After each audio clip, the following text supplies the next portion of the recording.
어처구니 없는 컨테이너선 충돌로 순식간에 폭삭 내려앉은 볼티모어항 다리. 잔해에 접근한 작업자들이 불꽃을 튀기며 대형 철제 구조물을 절단하고 있습니다.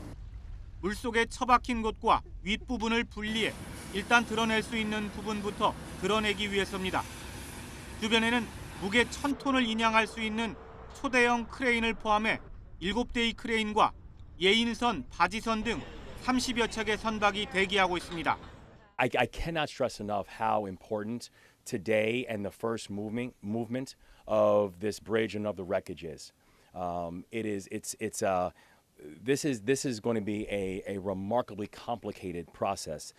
현장 부근 잔해가 어느 정도 정리되면 아직 찾지 못한 실종자 수색 작업에도 속도가 붙을 전망입니다. 사고 당시 물속에 빠졌던 인부 8명 가운데 2명이 구조됐고 2명은 숨진 채 발견됐지만 나머지 4명은 실종 상태입니다. We've continued to meet with families of all the victims, and they are on our hearts, and we are thinking about them now and always.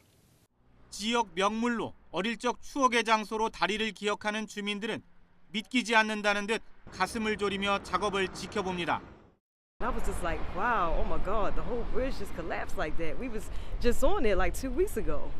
Yeah, so it was like really hard to believe. 작업에 참여한 미육군 측은 현재 선박 운항이 중지된 항로 재개통 시점에 대해 몇 주가 걸릴 수 있다고 말했습니다. 몇 달은 아니라고 생각한다면서도 분석이 완료되기 전까지 구체적인 기간을 제시할 순 없다고 덧붙였습니다. 잔해 제거 작업이 한창인 가운데 미 중부 아칸소 강에서는 바지선이 멀쩡한 다리 교각과 충돌하는 사고가 일어나 놀란 가슴을 또 한 번 쓸어내리게 했습니다. YTN 황보현입니다. 러시아 연방보안국은 남부 스타브로폴에서 폭발물 테러를 계획한 혐의로 3명을 체포했습니다. 이들은 공연장 테러범들처럼 중앙아시아 국가 출신으로 붐비는 장소에서 폭발물을 터뜨리려 했다고 연방보안국은 밝혔습니다. 연방보안국은 이들의 거주지에서 수제 폭발 장치와 화학물질 등을 압수하고 수사를 벌이고 있습니다. 한편 모스크바 외곽 공연장 테러를 조사하고 있는 연방수사위원회는 우크라이나 배후 조종설을 거듭 주장했습니다. 테러범들이 가명을 쓰는 남성의 텔레그램 음성 메시지에 따라 움직였다는 것입니다. На автомобиле поехали в сторону российско-украинской границы, чтобы затем попасть в Киев для получения обещанного им вознаграждения. 테러범들이 우크라이나에서 그에게 돈과 암호화폐를 받아 테러 자금으로 사용했다는 증거도 확보했다고 주장했습니다. 이와 함께 수사당국은 테러와 관련해 법원을 통해 타직스탄 남성 1명을 추가로 구금했습니다. 공연장 테러 희생자는 추가로 1명이 숨져 모두 144명이 됐으며 희생자 가운데 고려인 1명도 포함돼 있어 현지 동포 사회가 함께 애도한 것으로 전해졌습니다. YTN 유재웅입니다. 폭격을 받아 건물이 무너지자 1명이라도 구해보려고 손으로 땅을 파는 사람들. 어느덧 가자 지구의 일상입니다. 포기하지 않고 헤쳐보니 거친 숨을 몰아쉬는 어린아이의 배가 보입니다. 사람들은 꼬마가 의식을 잃을까 계속 말을 시키고 소녀는 꼬박꼬박 답을 합니다. 그런데 절체절명의 순간에도 아이는 아이였습니다.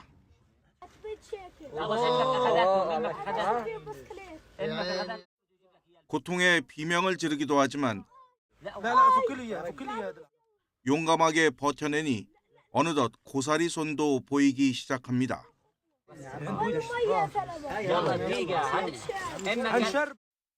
마침내 온전한 소년의 모습으로 나타났고 지옥 같던 땅 속에서 빠져나옵니다. 구조에 참여한 사람들은 신은 위대하다며 환호성을 질렀습니다. 외관상 크게 다친 곳은 없어서 소년은 곧 소원대로 자전거를 탈 수 있을 것 같습니다. YTN 신웅진입니다. 시위대와 경찰 사이에 거친 몸싸움이 벌어집니다. 시위대의 외침은 인질을 잡아간 하마스를 지나 인질을 구하지 못하는 이스라엘 정부를 향했습니다. And the most important thing is that next week it's going to be 6 months and our government is not doing enough to save them. We demand our government to sign a deal now, no matter what is the cost. We will not forgive our government if another hostage will die in captivity. 시위대는 네타냐후 총리가 자신의 정치적 목적을 위해 인질 협상을 고의로 방해하고 있다면서 퇴진을 촉구했습니다. 매주 집회를 열며 인질 협상을 촉구했던 인질의 가족들도 지쳤다고 말했습니다. אל תדבר על ניצחון. אל תדבר על לחץ צבאי. שום דבר לא יעבוד. שום דבר לא עבד עד עכשיו. הם מתים שם כל יום. 가족들은 인질 귀환을 위해 네타냐후 총리의 퇴진을 요구하기로 전략을 바꿔 반정부 시위에 동참하기로 했습니다. אנחנו יותר לא ניפגש פה עד הודעה חדשה. כולנו נהיה ברחובות, בכל רחובות מדינת ישראל. 여기에 초정통파 유대인의 징집 면제 중단과 사법부 무력화 입법 반대 등을 주장하는 시위까지 이어지면서 텔아비브와 예루살렘, 하이사레아 등 이스라엘 전역에서 주말 수만 명이 모였습니다.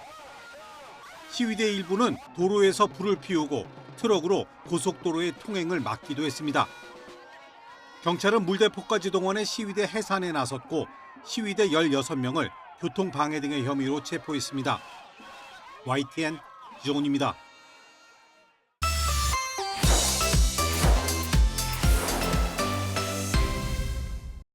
중국 해경선이 필리핀 선박을 향해 물대포를 쏘고 있습니다. 남중국해 분쟁 수역에서는 가끔 이런 충돌이 벌어집니다. 미국과 일본, 필리핀 3국이 중국에 맞서 남중국해에서 공동 해군 순찰을 실시하기로 했습니다. 정치 전문 매체 폴리티코는 다음 달 기시다 일본 총리의 미국 방문에 맞춰 이뤄지는 3국 정상회의에서 이런 내용을 포함한 구상을 채택할 예정이라고 보도했습니다. 3국 정상은 다음 달 11일 미국에서 첫 회의를 갖고 인도태평양 지역에서 중국에 대응하기 위한 합의사항을 발표할 계획입니다. 폴리티코는 사상 최초인 3국 정상회의는 중국의 영향력을 억제하기 위한 각국의 노력을 보여준다면서 중국의 강력한 반응을 촉발할 수 있다고 평가했습니다. 미국과 필리핀은 과거 남중국해에서 공동 순찰을 한 적이 있지만 일본까지 참여하는 것은 처음입니다. 미국과 일본, 필리핀 등 3국 해군은 지난해 6월 연합 해상훈련을 실시하며 기반을 다져왔습니다. 남중국해를 둘러싼 긴장은 최근 더욱 팽팽해졌습니다. 중국은 남중국해에 U자 모양의 선을 긋고 이 안에 약 90%가 자국영해라는 주장을 펴고 있지만 관련국들은 이를 인정하지 않고 있습니다. 일본 교도통신은 3국 공동순찰은 패권주의적 움직임을 보이는 중국에 대한 억지력을 높이려는 것이라고 분석했습니다. YTN 김태현입니다. 고바야시 제약사에 홍국 성분이 포함된 건강보조식품을 섭취한 뒤 신장 질환 등 부작용을 호소하는 피해자가 잇따르고 있습니다. 지금까지 해당 제품을 복용한 뒤 숨진 사람은 5명으로 늘었습니다. 입원한 환자는 110여 명에 이르고 있고 통원을 원하는 사람도 700명에 육박하고 있습니다. 타이완에서도 고바야시 제약사에서 수입한 홍국 성분의 제품을 섭취한 뒤 3명이 건강 악화를 호소한 것으로 알려졌습니다. 一人でも多くの人の健康を守る、そのための行動というのを取らないといけない。そこには国境がないわけですから、その日本国内だけではなくて海外に対してもしっかりケアをしていく必要があるんじゃないでしょうか。 인명피해가 잇따르면서 일본 후생노동성과 지자체는 관련 제품 생산 공장에 대한 현장 조사에 착수했습니다. 全面的に協力し、誠実に対応を進めていきたいと思っております。この度は多大なるご迷惑並びにご不安をおかけしていること大変申し訳ございません。 고바야시 제약사 측은 올해 1월 문제를 인식하고도 2달이 지난 시점에서 자진 회수 조치에 나서며 늑장 대응이라는 비판이 일고 있습니다. 특히 고바야시 제약사에서 홍국 원료를 공급받은 업체가 이미 3만 3천여 곳에 이르는 것으로 추산됩니다. 유통 경로도 제대로 파악이 안 돼 예상치 못한 피해가 더 커질 수 있다는 우려가 나옵니다. 일본 정부와 제약사가 사태 수습을 위해 나섰지만 파문은 장기화할 가능성이 커 보입니다. 도쿄에서 YTN 김세호입니다.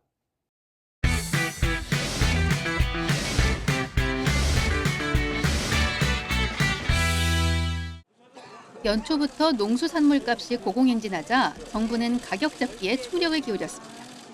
긴급자금 1,500억 원을 투입해 비축 물량을 방출하고 할인 행사 지원을 확대했습니다. 새로운 핵과일이 나오게 되면 이제 모든 문제 좀 더 저희가 국민들께서 그 어려움이 좀 줄어들고, 그다음에 재정 자금도 저희가 충분히 저희가 이 여력이 있기 때문에 국민들께서 그런 어려움이 생기지 않도록 최대한. 대규모 재정 투입에 일부 농수산물값 강세는 주춤해졌지만 3%대 물가 상승률은 당분간 이어질 거란 전망이 지배적입니다. 우선 일부 농산물 가격 하락이 월간 물가 통계에는 충분히 반영되지 못하는 데다 체감할 수준도 아니라는 견해가 많기 때문입니다. 여기에다가 식료품 등 가공식품과 외식 물가도 크게 뛴 상황. 주요 증권사에서는 3월 물가 상승률을 평균 3.2%대로 전망하고 있습니다. 시장에선 특히 국제 유가와 환율 변수에 주목하고 있습니다. 우선 국제 유가가 들썩이고 있습니다. 올해 들어 배럴당 70달러 안팎에서 시작한 국제 유가는 최근 배럴당 80달러를 웃돌고 있습니다. 홍해에서 예멘 후티 반군 위협이 계속되고 오페크가 감산을 연장하면서 유가를 밀어올리고 있기 때문입니다. 환율도 수입 물가를 자극하고 있습니다. 지난주 원달러 환율은 1347.20원에 마감해 첫 개장일 때보다 50원 안팎 올랐습니다. 미국 경제가 견조한 가운데 다른 나라의 완화적 통화 정책으로 상대적으로 달러가 강세인 겁니다. 환율 시장의 특징은 뭐냐면 한번 올라가거나 내려가는 추세가 형성되면 좀 길게 가는 경향이 있습니다. 그러니까 한 며칠 동안의 추세가 올라가는 방향이기 때문에 위쪽으로 더 올라갈 가능성은 있다고 생각이 되고요. 문제는 환율과 유가 상승은 수입 물가 상승으로 이어져 인플레이션을 끌어올린다는 점입니다. 게다가 이로 인해 전기료 등 공공요금까지 올라갈 가능성도 커진 상황. 정부도 2%대 인플레이션 진입 시점을 4월 이후로 내다보는 분위기인 가운데 3월 소비자 물가 통계는 이번 주에 발표될 예정입니다. YTN 차유정입니다. 값비싼 외제 차량인 롤스로이스 앞부분이 심하게 찌그러졌습니다. 피부과 진료를 받고 나온 남성이 운전 도중 가로등을 들이받은 겁니다. 갑자기 울려 퍼진 충격음에 행인은 물론 근처에 일하던 사람들까지 깜짝 놀랐습니다. 황했죠. 굉장히 컸죠. 큰 사고 났구나. 운전자는 병원에서 수면 마취를 하고 시술을 받은 뒤 약기운이 남은 상태에서 차를 몰다 사고를 낸 것으로 조사됐습니다. 마약 정밀 검사에서는 향정신성 약물이 검출되기도 했습니다. 약물에 취해 20대 여성을 들이받아 숨지게 한 이른바 압구정 롤스로이스 사건과 유사하다고 본 경찰은 건강보험공단 기록을 들여다봤지만 상습 투약 등 범죄 혐의점은 확인하지 못했습니다. 경찰은 마약 혐의는 종결하고 약물 운전 혐의로 검찰에 송치했습니다. 수면 내시경 등을 위해 향정신성 약물을 투여할 경우 보통 30분 뒤면 의식이 들지만 운전 능력은 현저히 떨어지기 때문에 약물 운전은 법적으로 금지돼 있습니다. 문제는 약물을 투여한 상태로 운전하다 적발된 사례가 지난 5년 동안 해마다 50건 넘게 꾸준히 발생한다는 점입니다. 게다가 음주운전과 달리 단속 규정이 없어 사고가 난 뒤에야 처벌되는 상황이 반복되고 있습니다. 이 때문에 지난해 국회에서 처벌 수위를 높이거나 단속 규정을 만드는 개정안이 잇따라 발의됐습니다. 그러나 총선이 코앞으로 다가온 가운데 제대로 된 심사 한 번 없이 임기 만료로 폐기를 앞두고 있습니다. YTN 윤웅성입니다. 경기도 수원 주택가에서 70대 남성이 몰던 전기 승합차가 갑자기 맹렬한 속도로 돌진합니다. 차량 2대를 덮치고 나서야 멈춰섰습니다. 운전자는 브레이크를 밟았는데도 소용이 없었다고 주장했습니다. 정차를 하기 위해 브레이크를 밟았는데 갑자기 순간 굉음이 나며 급가속을 하였다고 합니다. 당시 기아를 조작하거나 시동을 끄려고 하지 않았냐 물어보니 그런 것은 전혀 없었다고 합니다. 이런 급발진 추정 사고가 최근 잇따르고 있습니다. 지난달 26일 서울 강남 고속버스 터미널 대합실로 1톤 화물차가 돌진해 7명이 다쳤습니다. 지난달 24일에도 인천 미추홀구에서 택시가 가로등과 승용차, 버스를 들이받아 1명이 숨지고 1명이 다쳤습니다. 모두 차량 급발진으로 추정되는 사고. 지난 2017년부터 2021년까지 소방청이 집계한 급발진 추정 사고는 약 800건. 넷 중 하나는 수도권에서 발생했습니다. 문제는 수사를 담당하는 경찰이 급발진 추정 사고 통계를 관리하지 않는다는 점. 또 피해자가 차량 결함 원인을 입증하도록 규정한 현행법도 문제라는 지적입니다. 차량 기술이 워낙 고도화돼 있어 전문가가 아닌 시민이 결함을 입증하기란 거의 불가능합니다. 실제로 한국교통안전공단이 2010년부터 2022년까지 집계한 급발진 의심사고 766건 중 급발진 인정 사례는 단 한 건도 없었습니다. 2022년 강릉에서 할머니가 몰던 SUV에 급발진 추정 사고로 손자인 이도현 군이 숨진 일을 계기로 소비자가 아닌 제조사가 결함을 입증하도록 하는 제조물 책임법 개정안, 이른바 도현이법이 발의됐지만 표류 중입니다. 법안은 상임위 문턱조차 넘지 못한 채 21대 국회에 임기 종료와 함께 자동 폐기될 운명에 놓인 가운데 급발진 추정 사고가 잇따르며 시민 안전을 위협하고 있습니다. YTN 이승윤입니다. 지난 1월 말 고용허가제 이나인 비자로 한국에 들어온 스리랑카인 A씨는 경기도에 있는 식품 제조 공장에서 일한 지 며칠 만에 쫓겨났습니다. 단지 일이 서툴다는 이유였습니다. 대표가 기숙사 비밀번호까지 받거나 맨몸으로 엄동설안에 벌벌 떨다가 겨우 다른 동료의 방에서 잠을 청해야 했습니다. 기숙사의 파스워드 එක වෙනස් කරලා අපිට ඇතුළට යන්න බැරි වෙන අපිව පැය 3ක් එළිය තියලා තිබුණා. එදා රැයි ගොඩක් සීතලේ. 홧김에 고용노동부에 부당 노동 행위로 신고했지만 돈을 벌어야 했던 A씨는 다시 잘해보자는 대표의 회유를 뿌리칠 수 없었습니다. 그런데 신고를 취하하고 돌아간 뒤에도 고용주의 만행은 계속됐습니다. 다른 업장으로 갈 수 있게 해줄 테니 150만 원을 내라고 했다가 돈을 마련하지 못하자 무단으로 근무지를 이탈했다며 A씨를 노동부에 신고해버렸습니다. 사실이 아니었지만 당장 다음 달 추방당할 위기에 처하게 된 겁니다. A씨처럼 E9 비자로 들어온 경우 체류 자격이 고용주에게 달려있다 보니 갑질과 협박에 자주 노출될 뿐만 아니라 근무지를 옮기기조차 어렵습니다. 이런 가운데 올해 고용허가제로 입국 가능한 인력은 지난해보다 37% 늘어난 16만 5천 명으로 제도 도입 이후 역대 최대입니다. 정부도 E9 비자로 일할 수 있는 업종에 음식점, 임업, 광업을 추가하는 등 외국인 인력을 점차 늘리겠다는 방침이지만 정작 이들이 부당한 대우를 당해도 도움을 청할 곳은 마땅치 않습니다. 일단 언어가 통하지 않다 보니 피해 신고를 하는 것부터 장벽입니다. 통역과 법률 지원 등을 돕던 전국 44개 외국인 노동자 지원 센터들은 올해 고용노동부의 관련 예산이 전액 삭감되면서 문을 닫았습니다. 일부 지자체가 다시 센터를 열었지만 전국에 몇 곳 되지 않을 뿐만 아니라 운영비 지원도 언제까지 이어질지 불투명합니다. 이게 언제까지 지속될 수 있고 언제까지 안정적으로 유지될 수 있는지를 알 수 없다는 측면, 그동안 경험을 계속 축적하고 해왔던 센터들이 일부 배제됐다라는 측면, 그리고 지자체의 의사나 이런 것에 따라서 역시 굉장히 유동적이다라는 측면에서 이주 노동자들을 지켜주지 못하는 법의 사각지대가 여전히 넓기만 한 가운데 이들이 최소한의 도움을 요청할 길은 너무나 좁기만 합니다. කොරියාවට අවුරුදු 3ක විසයකට ආවා. ආසාවෙන් ගොඩක් ආසාවෙන් වැඩ කරන්න ආවා. ආයතනයේ ප්‍රශ්නයක් නිසා දැන් එයාලා මාව පුල්පොප් කරන්න දාලා තියෙන්නේ.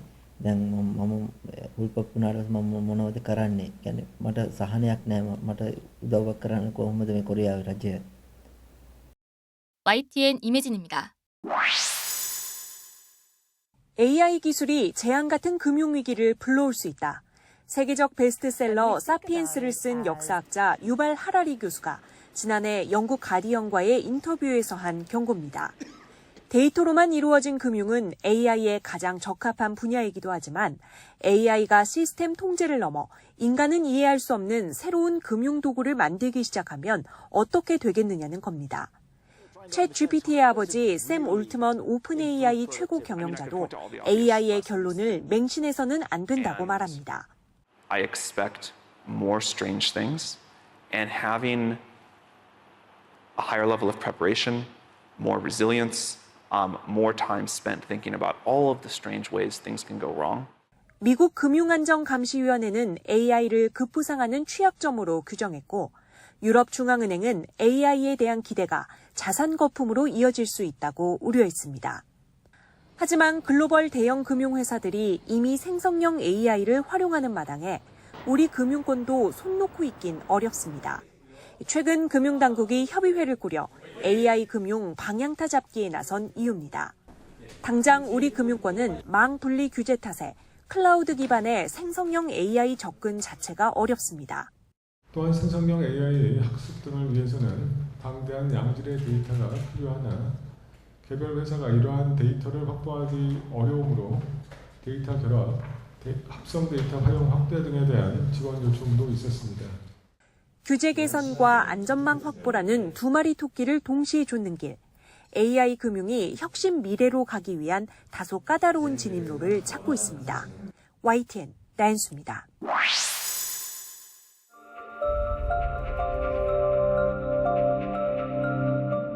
대형 산불이 두 차례나 발생했던 강원도 고성군의 한 숲이 디지털로 구현됐습니다.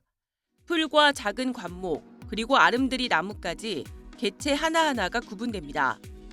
숲 가꾸기가 적용된 이 디지털 숲에는 수종별 구분과 함께 나무의 간격, 가지치기 정도 등의 정보도 반영됐습니다. 연구진은 디지털 숲에 산불을 발생시켜 숲 가꾸기 전과 후의 결과를 비교했습니다. 산불 발생 초기, 불이 확산하는 속도는 비슷합니다. 하지만 어느 정도 시간이 지나자 가꾸기 전 숲의 불길이 크게 번집니다.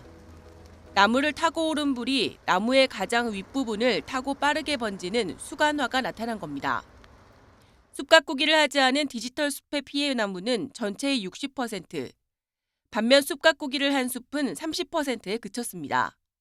숲 가꾸기 효과를 과학적으로 검증한 첫 사례입니다.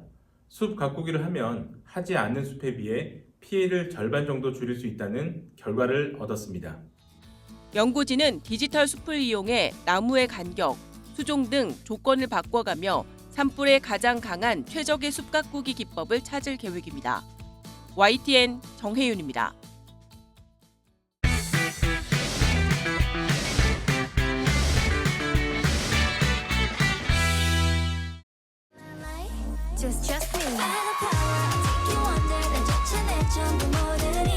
다국적 그룹 유니스가 데뷔 신호탄을 쏘아 올렸습니다.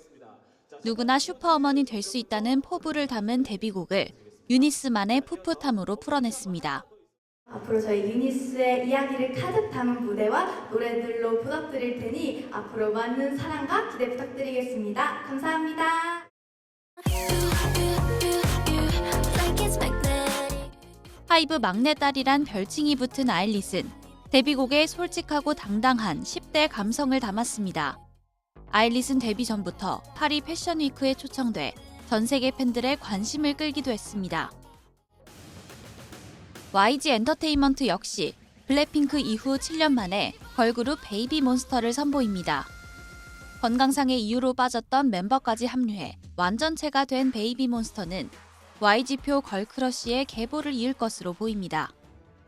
5세대 아이돌 대전에 본격적으로 뛰어든 이들은 모두 서바이벌 오디션 프로그램을 거쳤다는 공통점을 지닙니다. 아일릿 멤버들은 알류 넥스트에 출연해 시청자 투표와 소속사 선택을 거쳐 선발됐고 유니스와 베이비몬스터 멤버들 역시 오디션 프로그램을 통해 인지도를 높였습니다. 또 다른 신인 걸그룹 리센느와 캔디샵에는 과거 오디션 프로그램에 출연한 멤버들이 합류하기도 했습니다. 일본 나이로 14살 때 한국에 처음 온 거라 아직 막 떨리고 익숙하지 않은 부분들이 많았는데 그래서 더 뭔가 그때 경험했던 것들이 지금 더 살릴 수 있었던 것 같고 데뷔 전부터 뜨겁게 응원을 해주시는 분들이 많은데요. 그것은 아마 반가워 설렘에서부터 응원해주신 팬분들께서 지금도 저희 캔디샵을 응원해주시는 계기가 되지 않았을까 한번 생각해봅니다. 서바이벌 오디션 프로그램은 과거엔 일반인에게 데뷔의 문을 열어주는 통로였다면 이제는 데뷔를 앞둔 아이돌의 사전 준비 무대 가운데 하나로 자리매김했습니다. 성장하고 발전하는 모습을 보여주면 이제 팬덤 입장에서는 굉장히 그 과정에 대해서 깊게 몰입을 하게 되고 그 멤버와 그리고 그 그룹에 쏟는 정성이 좀 더 깊어질 수밖에 없죠. 데뷔 전부터 팬들이 빠져들 수 있는 서사를 준다는 장점도 있지만 너무 어려서부터 대중과 미디어에 노출되면서 상품화되고 소비된다는 우려도 분명합니다. YTN 김혜린입니다.